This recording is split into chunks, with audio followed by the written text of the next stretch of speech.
C'est l'heure de travailler, mon pote. C'est pas seulement pour aujourd'hui, c'est pour l'avenir. Fais le boulot maintenant. Il est temps de rester concentré. Et tu le sais.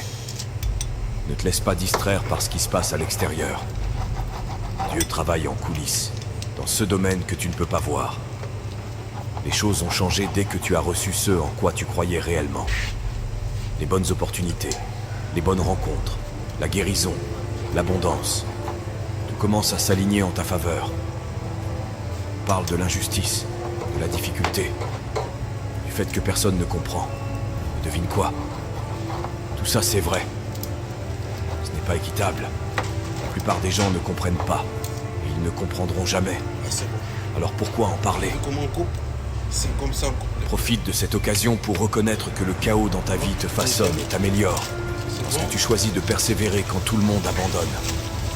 Qu'est-ce qu'un homme? La personnalité d'une personne, ses façons d'agir, ses pensées, ses actes, tout ça dépend de son cœur. Car qu'est-ce qu'un homme? Un homme, c'est son cœur. Un cœur menteur et trompeur signifie un homme menteur et trompeur. Un cœur mort signifie un homme mort. Peu importe la célébrité, la richesse ou la renommée, s'il n'a pas un grand cœur, il ne peut pas être grand. Et si le cœur est grand, l'homme reste grand en toutes circonstances, qu'il soit riche ou pauvre, grand ou petit. C'est le cœur qui fait la grandeur.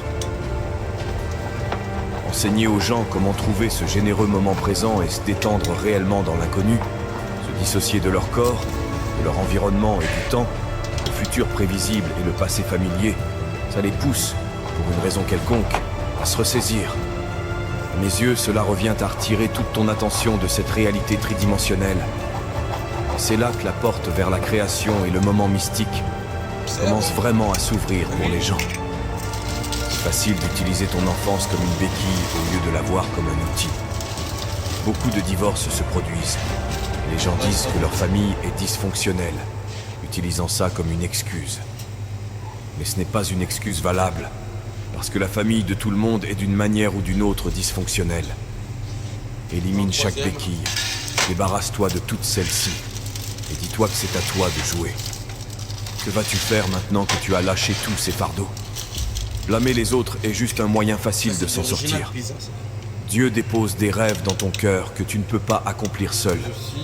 Tu n'as peut-être pas l'expérience, l'argent ou les connexions, mais Dieu les a.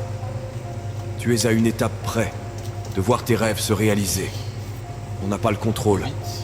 Beaucoup d'entre nous n'ont pas le contrôle.